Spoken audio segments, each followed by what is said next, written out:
नमस्कार दोस्तों, स्वागत है आप सभी का नारायण सर क्लासेस के इस नए वीडियो में। अध्याय 13 स्टार्ट कर रहे हैं, जो है जीव और समष्टियाँ। यहाँ से शुरू होता है जीव विज्ञान का यूनिट 5 पारिस्थितिकी। इसके साथ साथ चैप्टर 12 भी स्टार्ट है और चैप्टर 12 और 13 दोनों साथ साथ चलेगा। उसके भी कुछ वीडियो हमने प्रोवाइड करा दिए हैं। इस यूनिट को स्टार्ट करने का मेरा मकसद यही है कि यह बहुत ही इम्पोर्टेंट यूनिट है और यहाँ से बहुत सारे क्वेश्चन एग्जामिनेशन में पूछे जाते हैं। बोर्ड एग्जामिनेशन में ही नहीं, यहाँ से कंपटीशन एग्जामिनेशन में भी क्वेश्चन पूछे जाते हैं, जैसे कि TET, state TET, teacher eligibility test.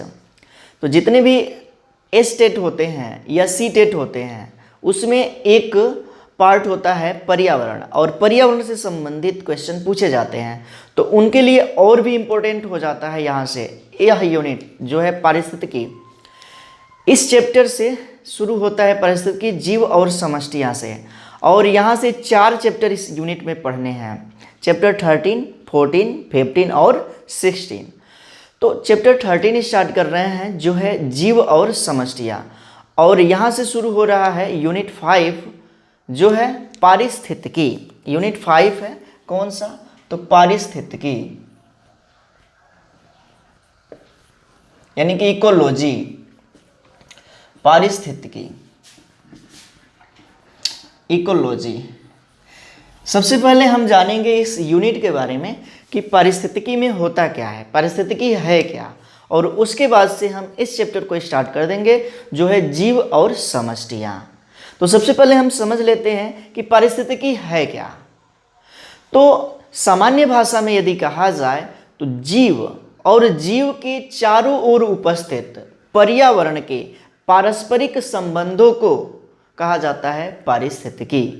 यानी कि जितने भी जीव हैं और उसके चारों ओर उपस्थित पर्यावरण के पारस्परिक संबंधों को कहा जाता है पारिस्थितिकी, यानी कि इकोलॉजी या पारिस्थितिकी विज्ञान। इसमें क्या किया जाता है कि जो जीव है और पर्यावरण है, जीव और पर्यावरण के पारस्परिक संबंधों का अध्ययन इसमें किया जाता है। किसमें? तो पारिस्थितिकी में। पारिस्थितिकी को सामान्य रूप से हम कह सकते हैं कि जीव और पर्यावरण के बीच जो पारस्परिक संबंध होता है उसे ही बोला जाता है क्या चीज़? तो पारिस्थितिकी। और पारिस्थितिकी का अध्ययन पारिस्थितिकी विज्ञान में किया जाता है। पारिस्थितिकी है क्या? तो जीव विज्ञान की एक शाखा है, या कह सकते हैं विज्ञान की एक शाखा है पारिस्थितिकी। और भारतीय पारिस्थितिकी के जो जनक है वो है रामदेव मिश्र। भारतीय पारिस्थितिकी के जनक कौन है? तो रामदेव मिश्र। ये भी बात याद रखनी है, बहुत ही इम्पोर्टेंट है, और कंपटीशन की दृष्टि से और अन्य एग्जामिनेशनों की दृष्टि से जो है यहाँ से क्वेश्चन बनते हैं, और ये यूनिट ही बहुत ही इम्पोर्टेंट है, इसलिए हमने इस यूनिट को स्टार्ट किया है।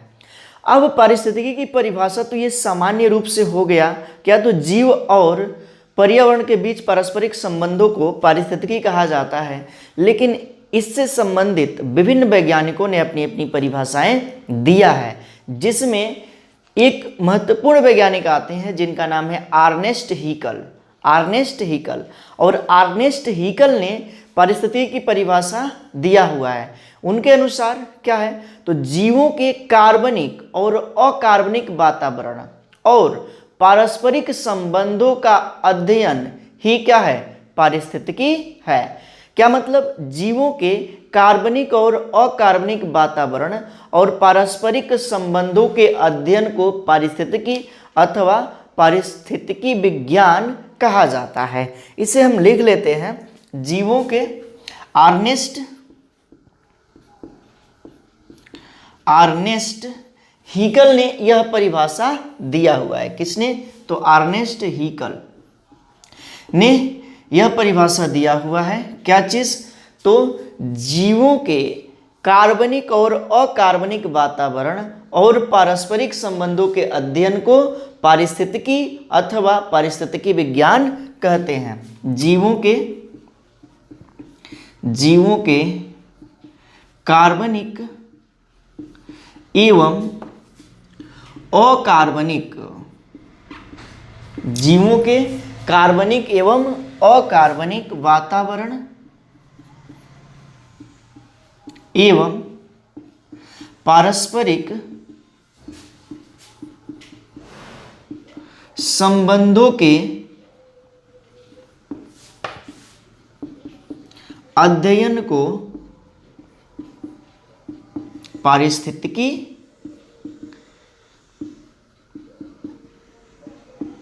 या पारिस्थितिकी विज्ञान कहते हैं। पारिस्थितिकी विज्ञान कहते हैं। क्या मतलब कि अर्नेस्ट हैकेल ने पारिस्थितिकी की परिभाषा दिया कि जीवों के कार्बनिक एवं अकार्बनिक वातावरण एवं पारस्परिक संबंधों के अध्ययन को पारिस्थितिकी या पारिस्थितिकी विज्ञान कहते हैं। और सामान्य भाषा में हम कह सकते हैं कि जीव और वातावरण के बीच पारस्परिक संबंधों को कहा जाता है पारिस्थितिकी। यानी कि जीव और वातावरण के बीच जो पारस्परिक संबंध होता है उसे ही बोला जाता है पारिस्थितिकी। और ये जो पारिस्थितिकी यूनिट है, पारिस्थितिकी यूनिट नंबर 5 है, यूनिट नंबर 5 है। और इस यूनिट के अंतर्गत कुल 13 to 16 चैप्टर आएंगे। यानी कि चैप्टर की संख्या कितनी हो जाएगी? 4। तो 4 चैप्टर यहाँ पे पढ़ने हैं और ये चैप्टर बहुत ही इंपॉर्टेंट है और यहाँ से बहुत सारे क्वेश्चन पूछे जाते हैं। हम बार बार कह रहे हैं और जो क्वेश्चन पूछे गए हैं उसको भी हम यहाँ पे रिपीट करेंगे। तो शुरू किया जाए। अब हम यहाँ पे एक शब्द आया, क्या चीज़? तो वातावरण। वातावरण इसी को बोला जाता है पर्यावरण। क्या चीज़? तो पर्यावरण। पर्यावरण, वातावरण यानी कि पर्यावरण, इन्वायरमेंट।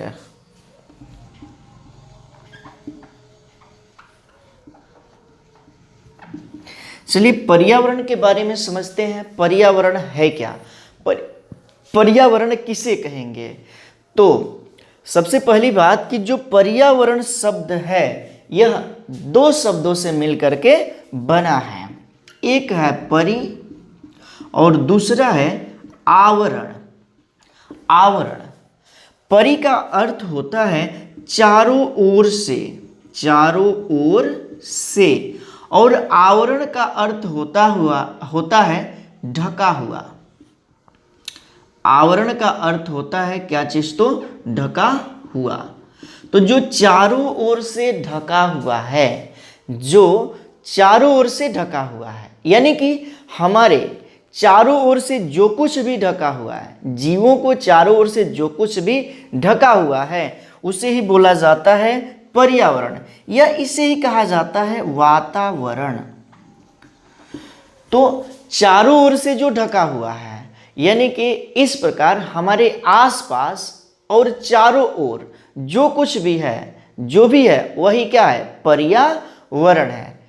और यहाँ से भी ये कंप्लीट हो जाता है। परिधन आवरण, परि का अर्थ होता है चारों ओर से और आवरण का मतलब होता है, अर्थ होता है ढका हुआ। इसका मतलब ये है कि हमें जो चारों ओर से ढका हुआ है उसी को कहा जाता है पर्यावरण, यानी कि वातावरण। तो जो चारों ओर से ढका है वही क्या है? वातावरण। और वातावरण का कोई घटक जो प्रत्यक्ष या अप्रत्यक्ष रूप से हमें प्रभावित करता है, जीवों को प्रभावित करता है, उसे कहा जाता है वातावरण कारक। क्या चीज? तो वातावरण कारक। ये क्या है? तो पर्यावरण के वे घटक जो जीवों को प्रत्यक्ष या अप्रत्यक्ष रूप से प्रभावित करता है, जैसे कि ताप यानी कि प्रकाश, या कहा जाए वायु। ये क्या करता है? तो जीवों को चारों ओर से किसी न किसी तरह से प्रत्यक्ष या अप्रत्यक्ष रूप से प्रभावित करता है और उसी को कहा जाता है क्या चीज?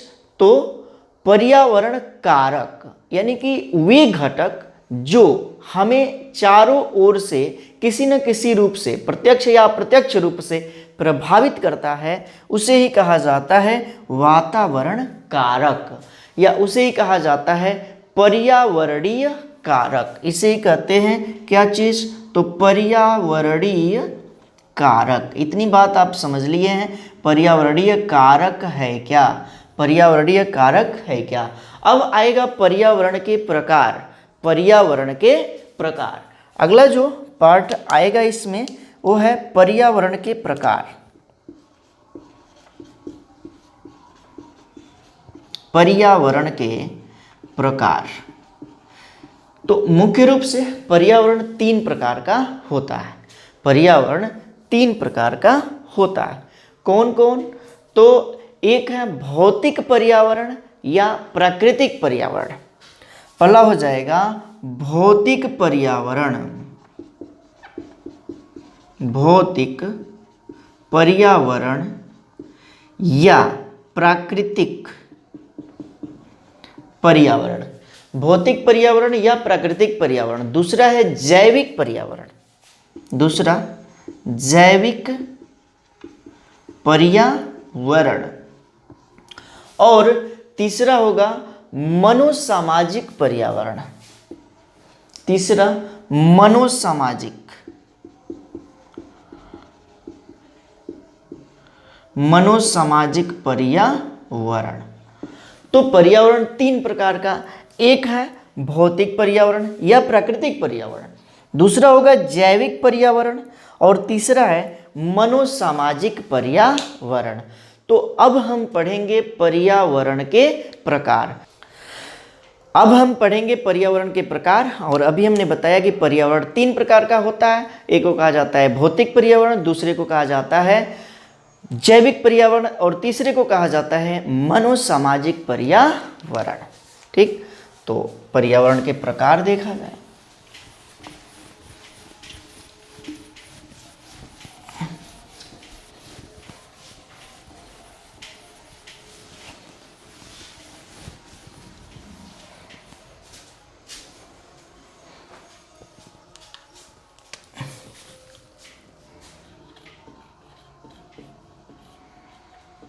पर्यावरण के प्रकार, तो अभी हमने बताया कि पर्यावरण है क्या, तो जो हमें चारों ओर से घेरा हुआ है वही पर्यावरण है। और पर्यावरण के वे घटक जो हमें प्रत्यक्ष या अप्रत्यक्ष रूप से प्रभावित करते हैं वे पर्यावरणीय कारक कहलाते हैं। जैसे कि जल, वायु, भूमि, ध्वनि, ये क्या है, तो पर्यावरणीय घटक है, और ये हमें किसी न किसी रूप से प्रभावित करते हैं। पर्यावरण के प्रकार, तो पर्यावरण के 3 प्रकार हैं। पहला है भौतिक पर्यावरण, ये है 3 प्रकार का। पहला है भौतिक पर्यावरण, भौतिक पर्यावरण, या इसी को कहा जाता है प्राकृतिक पर्यावरण। दूसरा है जैविक पर्यावरण, जैविक पर्यावरण, भौतिक पर्यावरण, जैविक पर्यावरण, और तीसरा होगा मनोसामाजिक पर्यावरण। तीसरा मनोसामाजिक पर्यावरण। तो पर्यावरण 3 प्रकार का, भौतिक पर्यावरण या प्राकृतिक पर्यावरण, जैविक पर्यावरण और मनोसामाजिक पर्यावरण, मनोसामाजिक पर्यावरण। अब इसको हम विस्तार से जानेंगे कि भौतिक पर्यावरण क्या होता है। भौतिक पर्यावरण यह पर्यावरण का प्रमुख भाग है, प्रमुख भागों से मिलकर के, प्रमुख घटकों से मिलकर के बना होता है। जैसे कि इसके अंतर्गत आ जाएगा वायु, जल, खाद्य पदार्थ, भूमि, ध्वनि, ऊष्मा, प्रकाश, नदी, पर्वत, खनिज पदार्थ, विकिरण। ये सभी पदार्थ सम्मिलित रूप से भौतिक पर्यावरण कहलाते हैं। इससे मनुष्य निरंतर संपर्क में रहता है। ताप से यानी कि प्रकाश से, नदी से, पर्वत से, ऊष्मा से, इन सभी चीज़ों से मनुष्य निरंतर संपर्क में रहता है। और यही सभी चीज़ क्या कहलाते हैं? तो भौतिक पर्यावरण कहलाते हैं। क्या चीज़? तो भौतिक पर्यावरण। और इस सभी चीज़ों से मनुष्य निरंतर संपर्क में रहता है और इन चीज़ों से मनुष्य के स्वास्थ्य पर सीधा प्रभाव पड़ता है। इन सभी चीज़ों से यानी कि भौतिक पर्यावरण से मनुष्य के स्वास्थ्य पर सीधा प्रभाव पड़ता है। यानी कि ज़्यादा तेज ताप हो यानी कि प्रकाश हो या कम प्रकाश हो तो वो हमारे स्वास्थ्य पर प्रभाव डालते हैं। ये भौतिक पर्यावरण हमारे स्वास्थ्य पर क्या करते हैं? तो प्रभाव डालते हैं। यदि सामान्य अवस्था में भौतिक पर्यावरण और हमारे बीच का सामंजस्य टूट जाता है तो वो दुष्प्रभावित हो जाता है, हमारे लिए दुष्प्रभावित हो जाता है, यानी कि हमको हानि पहुंचाता है। यदि भौतिक पर्यावरण और मनुष्य के बीच सामंजस्य जो बना हुआ है वो टूट जाता है तो क्या हो जाता है कि वो हमारे लिए दुष्प्रभावित हो जाता है, जिससे कि हमें हानि पहुंचता है।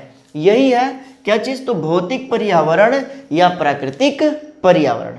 और इसके अंतर्गत भौतिक पर्यावरण में कौन कौन से आएगा? तो अभी हमने बता दिया, वायु, जल, खाद्य पदार्थ, भूमि, ध्वनि, ऊष्मा, प्रकाश, नदी, पर्वत, खनिज, विकिरण, ये सभी जो है क्या आएंगे? भौतिक पर्यावरण के अंतर्गत आएंगे। तो ये बात आप समझ लिए भौतिक पर्यावरण के बारे में।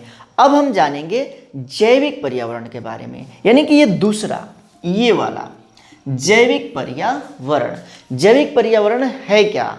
तो जीव, जितने भी जीव हैं वो सब मिल करके जैविक पर्यावरण बनाते हैं। यानी कि संपूर्ण भूमंडल में जैविक पर्यावरण जो है पर्यावरण का बहुत बड़ा अवयव है जो मानवों के इर्द गिर्द घूमता है। यहाँ तक कि एक मानव दूसरे मानव के लिए पर्यावरण का एक भाग है। तो कह सकते हैं कि जीवित जीव सब मिल करके, पृथ्वी पर जितने भी जीवित जीव है सभी मिल करके बनाते हैं कौन सा पर्यावरण? जैविक पर्यावरण। एक मानव भी क्या है? जैविक पर्यावरण का ही भाग है। तो कहा जा सकता है कि मानव के इर्द गिर्द जो भी घूमता है या एक मानव दूसरे मानव के लिए पर्यावरण का ही एक भाग होता है। इसका मतलब कि जंतु और वनस्पति इसके अंतर्गत आएंगे। यानी कि जैविक पर्यावरण में जंतु और वनस्पति इसके प्रमुख घटक होंगे। जैविक पर्यावरण के प्रमुख घटक क्या है? तो जंतु और वनस्पति, क्योंकि यही जीवित जीव है और जीवित जीव ही क्या है? जैविक पर्यावरण है। जीवित जीव ही क्या है? तो जैविक पर्यावरण है। और इसी के आधार पर पर्यावरण को, जैविक पर्यावरण को दो भागों में बांटा गया है। एक है पौधों का वातावरण और दूसरा है जीव या जानवरों का वातावरण। किसका? तो एक है पौधों का वातावरण और दूसरा है जानवरों का वातावरण, यानी कि जीवों का वातावरण। अब ये सभी पौधे और जानवर यानी कि जीव एक सामाजिक रूप से समूह में रह करके कार्य करते हैं, समूह में रह करके कार्य करते हैं। तो ये आ जाता है क्या चीज? तो जैविक पर्यावरण। अब हम जानेंगे तीसरा, मनोसामाजिक पर्यावरण। मनोसामाजिक पर्यावरण है क्या? तीसरा मनोसामाजिक पर्यावरण यानी कि मनोसमाज पर्यावरण मानव के संबंधों से प्रकट होता है। क्या मतलब? कि ये मनोसामाजिक पर्यावरण जो है मानव के संबंधों से प्रकट होता है। इसके अंतर्गत हम सामाजिक, आर्थिक, सांस्कृतिक, राजनैतिक व आध्यात्मिक क्षेत्रों में मानव के व्यक्तित्व के विकास का अध्ययन करते हैं। मतलब कि आर्थिक रूप से मानव का समाज किस प्रकार से है, व्यवहारिक रूप से मानव का समाज किस प्रकार से है, या आध्यात्मिक रूप से किस प्रकार से है, इसी के बारे में हम अध्ययन करते हैं। किसके बारे में? तो मनोसामाजिक पर्यावरण के बारे में। तो यहाँ पे हमने मेन चीजें बता दिया पर्यावरण के प्रकार। ये 3 प्रकार का भौतिक पर्यावरण या प्राकृतिक पर्यावरण, यानी कि जो यह पर्यावरण का मुख्य भाग होता है, भौतिक पर्यावरण या प्राकृतिक पर्यावरण, जैसे कि ताप हो गया, जल हो गया, प्रकाश हो गया, खाद्य पदार्थ हो गया, भूमि हो गया, ध्वनि हो गया, ये सारा का सारा क्या आता है, भौतिक पर्यावरण। जैविक पर्यावरण के अंतर्गत इसके अंतर्गत जीव आएंगे, जैसे कि पेड़ पौधे और जंतु। हम सभी हम यानी कि मानव भी क्या है, जीव के अंतर्गत ही आता है, और सब क्या है, ये जैविक पर्यावरण है। मनोसामाजिक पर्यावरण, इसके अंतर्गत जो है मानव के बीच पारस्परिक संबंध या जीवों के बीच पारस्परिक संबंध सामाजिक रूप से या आर्थिक रूप से या मनोवैज्ञानिक रूप से, सांस्कृतिक रूप से कैसा है, इसके बारे में यहाँ पर अध्ययन किया जाता है मनोसामाजिक पर्यावरण के अंतर्गत। तो इतनी बातें आप समझ लिए होंगे। तो यहाँ पे हेडिंग डालिएगा पारिस्थितिकी यानी कि इकोलॉजी, और इसमें लिखिएगा अर्नेस्ट हैकेल के अनुसार जीवों के कार्बनिक तथा अकार्बनिक वातावरण और पारस्परिक संबंधों के अध्ययन को पारिस्थितिकी अथवा पारिस्थितिकी विज्ञान कहते हैं।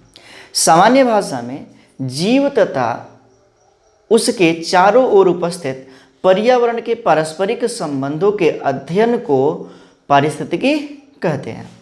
अब हेडिंग हो जाएगा पर्यावरण, यानी कि ये पर्यावरण, इसके बारे में लिखिएगा। पर्यावरण 2 शब्दों से मिलकर बना है, परिधन आवरण। परिधन आवरण, परि का अर्थ है चारों तरफ से और आवरण का अर्थ है घिरा हुआ। इस प्रकार हमारे आसपास और चारों ओर जो कुछ भी है उसे ही पर्यावरण कहते हैं। हमारे आसपास और चारों ओर जो कुछ भी है उसे ही पर्यावरण कहते हैं। पर्यावरण का कोई भी घटक जो प्रत्यक्ष या अप्रत्यक्ष रूप से जीवों को विशेष प्रकार से प्रभावित करता है उसे पर्यावरणीय कारक कहते हैं। हेडिंग बनेगा पर्यावरण के प्रकार, और इसमें लिखिएगा पर्यावरण के मुख्य 3 प्रकार हैं, और ये 3 प्रकार हैं भौतिक पर्यावरण या प्राकृतिक पर्यावरण, उसके बाद से जैविक पर्यावरण, उसके बाद से मनोवैज्ञानिक मनोसामाजिक पर्यावरण। हेडिंग हो जाएगा पहला भौतिक पर्यावरण या प्राकृतिक पर्यावरण। इसमें लिखना है पर्यावरण का प्रमुख भाग भौतिक पर्यावरण से मिलकर बना होता है, जिसके अंतर्गत वायु, जल, खाद्य पदार्थ, भूमि, ध्वनि, ऊष्मा, प्रकाश, नदी, पर्वत, खनिज पदार्थ, विकिरण एवं अन्य पदार्थ सम्मिलित हैं, जिनसे मनुष्य का निरंतर संपर्क रहता है। हमेशा इन घटकों के संपर्क में रहने के कारण मानव स्वास्थ्य पर सीधा प्रभाव डालते हैं। मतलब कि ये मनुष्य के हमेशा संपर्क में रहते हैं और मानव स्वास्थ्य पर प्रभाव डालते हैं। सामान्य अवस्था की सामंजस्यता टूटने से मनुष्य पर्यावरण के दुष्प्रभावों से प्रभावित हो जाता है। इसके बीच जैसे ही सामंजस्य टूटी, मनुष्य इस पर्यावरण के दुष्प्रभावों से प्रभावित हो जाता है। उसके बाद से दूसरा हेडिंग बनिएगा जैविक पर्यावरण, इसके भी बारे में हमने बता दिया है, और लिखिएगा संपूर्ण भूमंडल में जैविक पर्यावरण बहुत बड़ा अवयव है जो कि मानव के इर्द गिर्द रहता है। यहाँ तक कि एक मानव के लिए दूसरा मानव भी पर्यावरण का एक भाग है। जीव जंतु एवं वनस्पतियाँ इस घटक के प्रमुख सहयोगी हैं। जैविक पर्यावरण को 2 भागों में विभाजित किया जा सकता है। पहला पौधों का वातावरण तथा दूसरा जीवों व जानवरों का वातावरण।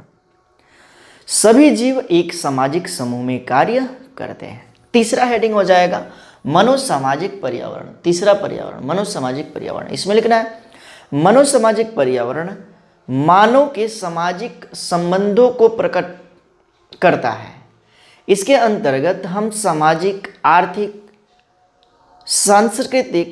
सांस्कृतिक, राजनैतिक एवं आध्यात्मिक क्षेत्रों में मानव के व्यक्तित्व के विकास का अध्ययन करते हैं।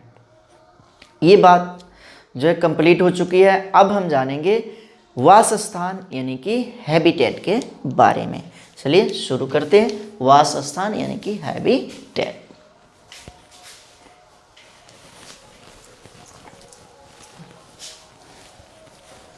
वासस्थान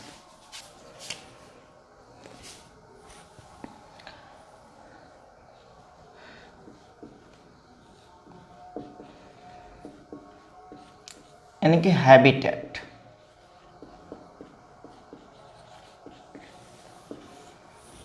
समझिए वासस्थान है क्या। तो सभी जीव एक निश्चित स्थान पर रहते हैं। कोई भी जीव है वह एक निश्चित स्थान पर रहता है। जैसे कि हम मानव जो है घर बना करके रहता है, इसी प्रकार से सभी जीवों का, जैसे कि जंगली जीव, उनका जंगल जो है वासस्थान होता है। तो सभी जीव एक निश्चित स्थान पर रहते हैं और वहाँ पर अपनी जीवन संबंधित सभी क्रियाएं करते हैं। जैसे कि जनन है क्या, तो अपनी ही जैसा नया जीव उत्पन्न करने की प्रक्रिया को जनन कहा जाता है। पहले हमने बताया हुआ है इसके बारे में। तो सभी जीव क्या करते हैं कि एक निश्चित स्थान पे रहते हैं। सभी जीवों का अपना एक निश्चित स्थान होता है और वहीं पे जीवन संबंधित सारी क्रियाएं करते हैं और वही वास स्थान कहलाता है। यानी कि वास स्थान वह जगह है जहाँ पर जीव या समष्टि निवास करते हैं, जहाँ पे रहते हैं। जैसे कि मछली जल में रहती है तो मछली का वास स्थान क्या हो जाएगा, जल हो जाएगा। उसी तरह से शेर गुफाओं में रहता है या कह सकते हैं कि जंगलों में रहता है तो उसका वास स्थान क्या हो जाएगा, वह जंगल हो जाएगा। उसी प्रकार से सभी जीवों का अपना वास स्थान होता है। तो कोई भी जीव या समष्टि पृथ्वी पर जिस स्थान पर रहता है और अपने जीवन संबंधित सभी क्रियाएं पूर्ण करता है वही क्या है, उसका वास स्थान है। यानी कि कोई भी जीव या समष्टि सामान्य रूप से जहां पे निवास करता है, जीव या समष्टि सामान्य रूप से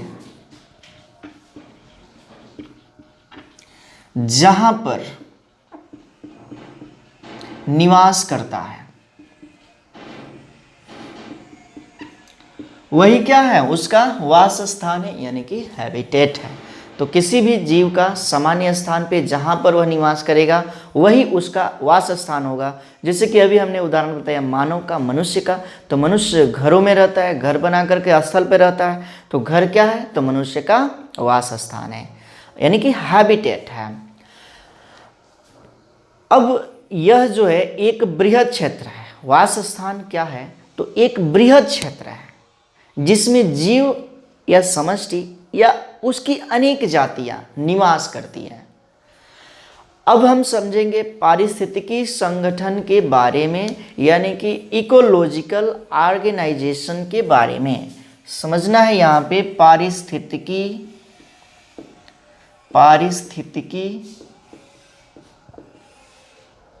संगठन यानी कि इकोलॉजिकल ऑर्गेनाइजेशन, समझिए इसके बारे में।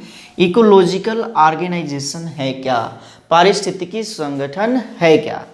तो पारिस्थितिकी जगत में पाए जाने वाले क्रियाशील घटकों का, यानी कि पारिस्थितिकी संगठन में, पारिस्थितिकी जगत में जो भी क्रियाशील घटक पाए जाते हैं उनका आरोही क्रम में व्यवस्थित क्रम कहलाता है पारिस्थितिकी संगठन।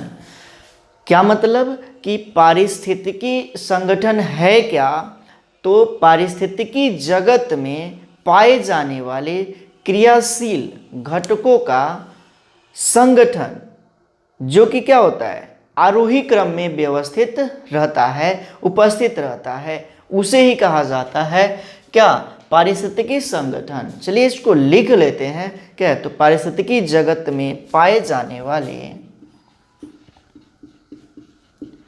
पारिस्थितिकी जगत में पाए जाने वाले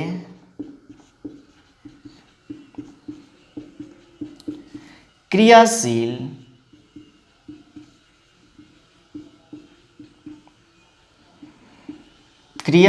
घटकों का क्रमबद्ध संगठन जो आरोही क्रम में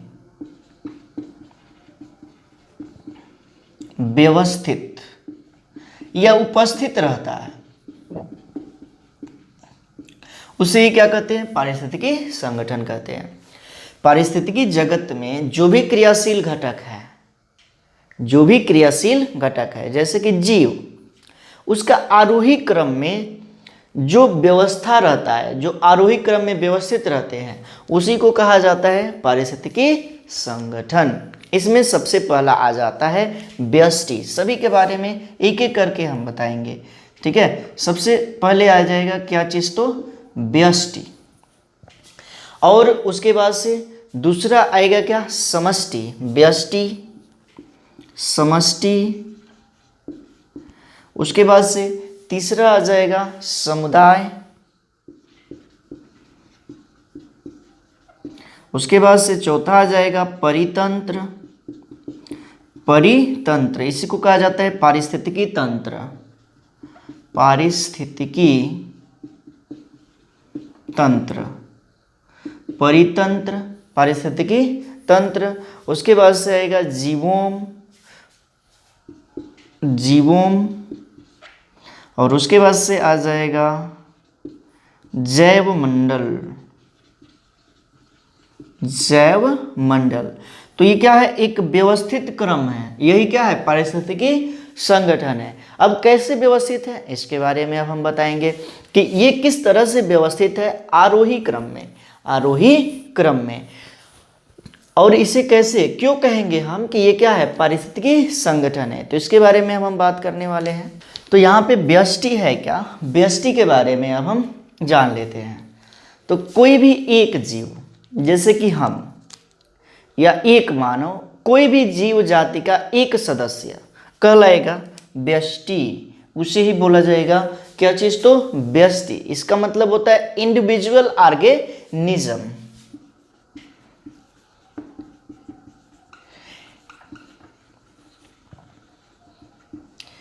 यदि एक जीव की बात किया जाए किसी भी जाति का, जैसे कि मानव जाति में एक जीव जैसे कि हम या आप, केवल इंडिविजुअल की बात होगी तो उसे ही हम कहेंगे व्यष्टि। आप बात समझ गए, व्यष्टि किसे कहा जाता है।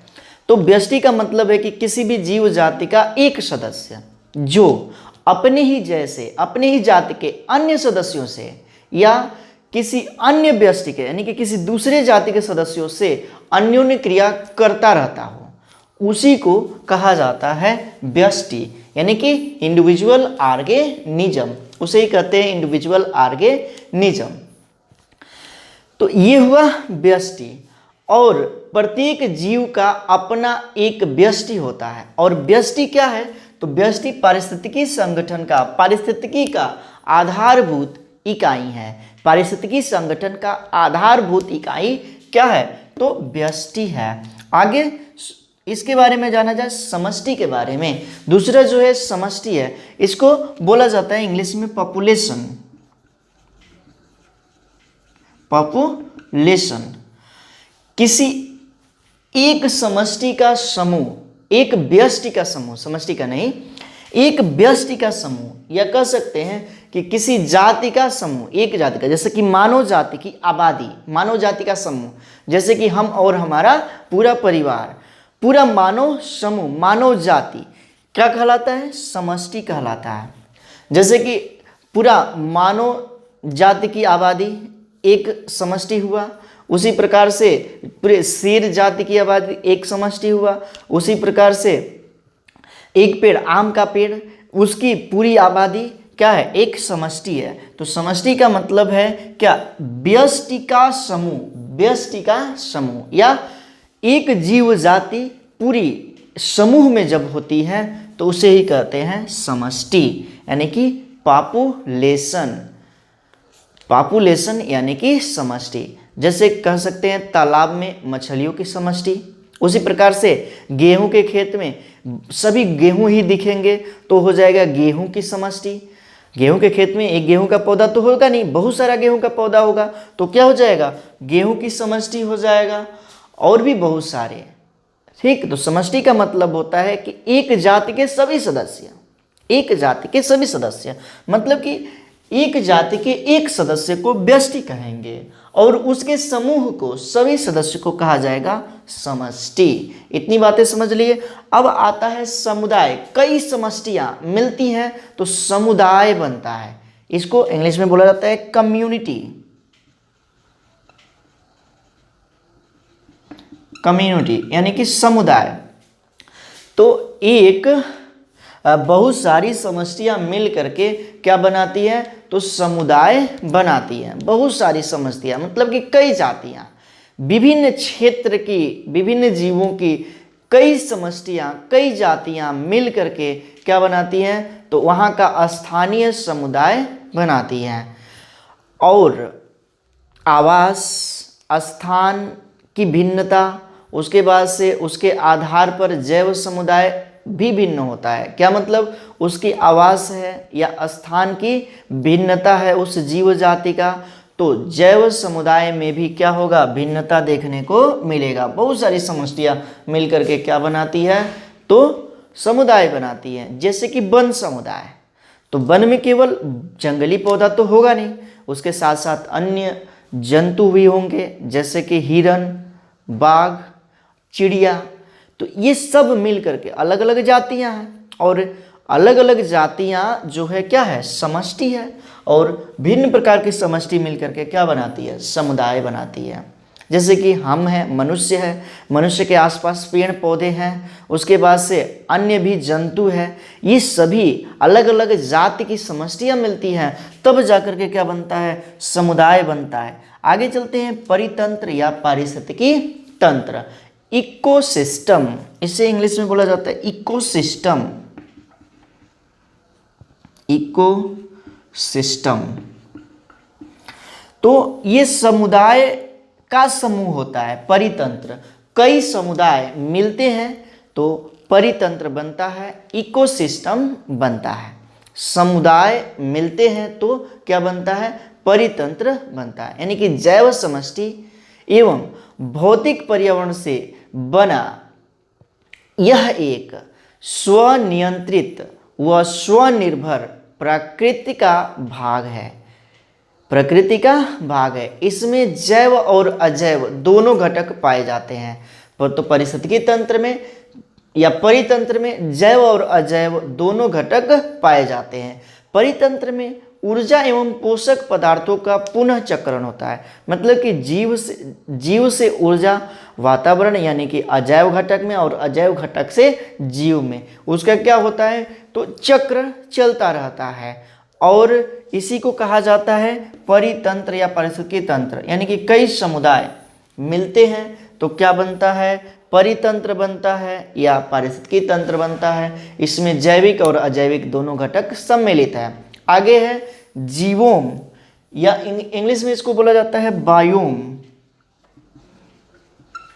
जीवोम यानी कि बायोम, ये क्या है, तो यह जो है एक प्राकृतिक व अस्थायी बृहद क्षेत्र है। प्राकृतिक व अस्थायी बृहद क्षेत्र है जिसका आकार परितंत्र से काफ़ी बड़ा होता है। इसका जो आकार होता है बायोम का, परितंत्र से बहुत बड़ा होता है। और कई परितंत्र या पारिस्थितिकी तंत्र मिलते हैं, कई पारिस्थितिकी तंत्र मिलते हैं तो क्या बनता है, जीवोम बनता है। जैसे कि स्थलीय और जलीय, स्थलीय परितंत्र अलग होता है और जलीय परितंत्र अलग होता है। और स्थलीय और जलीय परितंत्र मिलते हैं तो क्या बनता है, ये बनता है बायोम, जिसे बोला जाता है हिंदी में जीवोम। अब एक बायोम में या एक परितंत्र में, एक बायोम में क्या, तो भिन्नता पाई जाती है। एक बायोम में भिन्नता पाई जाती है। जैसे कि स्थलीय में, जैसे कि स्थलीय कह सकते हैं या वन क्षेत्र में, तो ये वन है, ये क्या है, तो स्थल है। ठीक है, ये क्या है, तो स्थल है। इसमें इधर उधर पेड़ पौधे लगे हैं, वन है, और बीच बीच में झील है या तालाब है। तो इसमें जल परितंत्र भी है और स्थल परितंत्र भी है, दोनों शामिल है। तो जिसमें परितंत्र, भिन्न भिन्न प्रकार के परितंत्र शामिल होते हैं, उसी को बोला जाता है जीवोम यानी कि बायोम। उसके बाद से आता है जैव मंडल। तो संपूर्ण पृथ्वी का स्थलीय एवं जलीय जीवों क्या कहलाता है, जहाँ तक जीव पाए जाने की संभावना होती है। संपूर्ण पृथ्वी का, चाहे वो स्थलीय जीवों हो, स्थलीय जीवों, चाहे क्या हो तो जलीय जीवों हो, जलीय जीवों, जहां तक क्या पाए जाने की संभावना होती है, जीव पाए जाने की संभावना होती है, उसे ही कहा जाता है जैवमंडल। उसे ही कहा जाता है क्या चीज, तो जैवमंडल। और जैवमंडल की जो मोटाई है लगभग में 25 किलोमीटर है। कितने किलोमीटर, तो 25 किलोमीटर लगभग में, एक्यूरेटली नहीं है। ये कहाँ से, तो समुद्र तल से लेकर के पहाड़ की ऊंचाई तक। तो ये जीव जहां तक होंगे वो सारा क्षेत्र कहलाता है क्या चीज, जैव मंडल। इंग्लिश में बोला जाता है बायोस्फीयर, बायोस्फीयर। तो जीव जहां तक है सब कुछ मिला दिया जाए, उस एरिया को, उस क्षेत्र को कहा जाता है बायोम। बात इतनी समझ में आई, बायोम है क्या। तो जीव जल में भी होते हैं, स्थल में भी होते हैं और इस वायु में भी होते हैं। कैसे, तो जल में जैसे कि मछलियाँ और जलीय पौधे, स्थल पर जंतु पेड़ पौधे स्थलीय, उसके साथ साथ वायु में जैसे कि चिड़िया या अन्य सूक्ष्म जीव, बहुत सारे ऐसे जीव होते हैं जो वायु में भी होते हैं। तो ये तो कहा गया कि जहाँ तक, जिस एरिया तक जीव पाए जाते हैं वही क्या है, वही है जैवमंडल। तो जैवमंडल स्थल पर भी है, जल में भी है और वायुमंडल में भी है।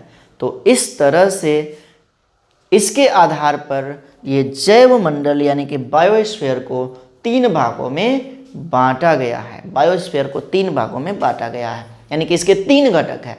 एक है जलमंडल, दूसरा है स्थल मंडल और तीसरा है वायुमंडल। तो कह सकते हैं स्थल मंडल में, जल मंडल में और वायुमंडल में जहाँ तक जीव उपस्थित है वही क्या है, जैव मंडल है। उसे ही कहा जाता है जैव मंडल। तो इतनी बातें आप समझ लिए हैं। अब इसका नोट्स हम बोलेंगे, आप लिखिएगा, हेडिंग बनाइएगा पारिस्थितिकी तंत्र, उसके बाद से ये लिख लीजिएगा पारिस्थितिकी जगत में पाए जाने वाले क्रियाशील घटकों का क्रमबद्ध संगठन जो कि आरोही क्रम में व्यवस्थित रहता है, पारिस्थितिकी संगठन कहलाता है। ये क्रमबद्ध ही तो संगठन है। ये क्या है, तो व्यष्टि, इसमें एक जीव की बात हो गई। ये आरोही क्रम में व्यवस्थित है, ये आरोही क्रम में।